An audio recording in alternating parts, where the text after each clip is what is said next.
मैं दज्जाल हूँ, मुझे जल्द ही निकलने की अनुमति मिल जाएगी। मैं अल जस्सासा हूँ।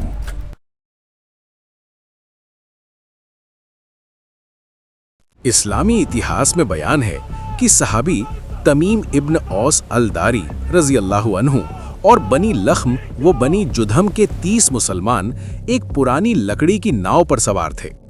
अल्लाह की मर्जी से 1 महीने तक लगातार तूफान ने उन्हें समुद्र में बहाया।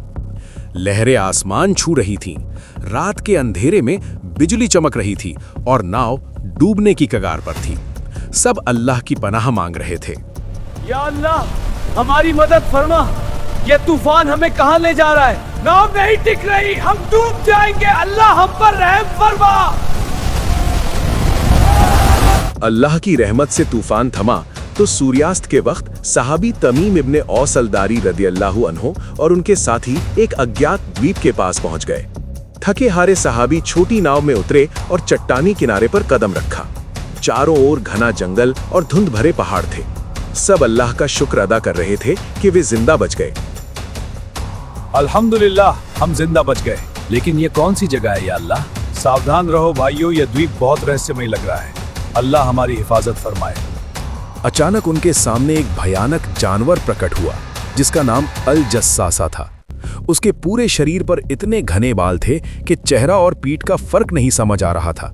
बालों के बीच से आंखें चमक रही थीं। सहाबी तमीम इब्न औस अल दारी रज़ियल्लाहु अन्हु और उनके साथी डर गए और अल्लाह की पनाह मांगने लगे।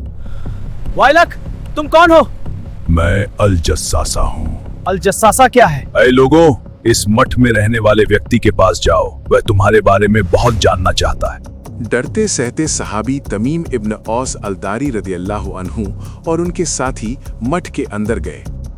टॉर्च की रोशनी में उन्होंने एक विशालकाय व्यक्ति देखा जिसके हाथ गर्दन से बंधे थे और पैरों में मोटी लोहे की बेड़ियां थीं।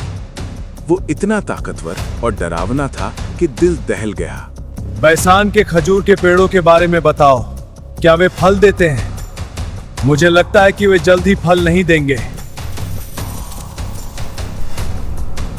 तबारिया झील में पानी है, बहुत पानी है। मुझे लगता है कि वह जल्द सूख जाएगी।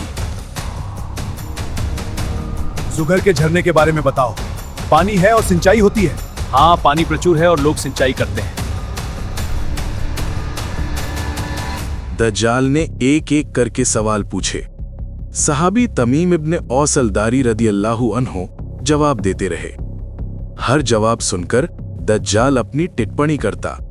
ये सब कयामत के फितनों का संकेत था। जब सहाबी तमीम इब्न औस अल दारी रदियल्लाहु अन्हु ने पैगंबर सल्लल्लाहु अलैहि वसल्लम की विजय का जिक्र किया तो दज्जाल ने अपना असली चेहरा दिखाया। उसने घोषणा की कि वो दज्जाल है और कयामत के नजदीक निकलेगा, लेकिन अल्लाह ने मक्का और मदीना को उसके फितने से महफूज रखा है। मैं अपने बारे में बताता हूँ। मैं दज्जाल हूँ, मुझे जल्द ही निकलने की अनुमति मिल जाएगी। मैं सारी धरती पर यात्रा करूंगा और 40 रातें हर शहर में ठहरूंगा, सिवाय मक्का और मदीना के। ये दोनों जगहें मेरे लिए हराम हैं। फरिश्ते तलवार लेकर मेरे रास्ते रोकेंगे। मस्जिद नबवी शरीफ में नमाज के बाद रसूल अल्लाह सल्लल्लाहु अलैहि वसल्लम मिंबर पर बैठे। सहाबी तमीम इब्ने औस अल दारी रदियल्लाहु अन्हु की बताई घटना उन्होंने सहाबा को सुनाई और दज्जाल के फितने से बचने का तरीका बताया। ये इस्लाम की सच्चाई और ईमान की ताकत का बड़ा सबूत था।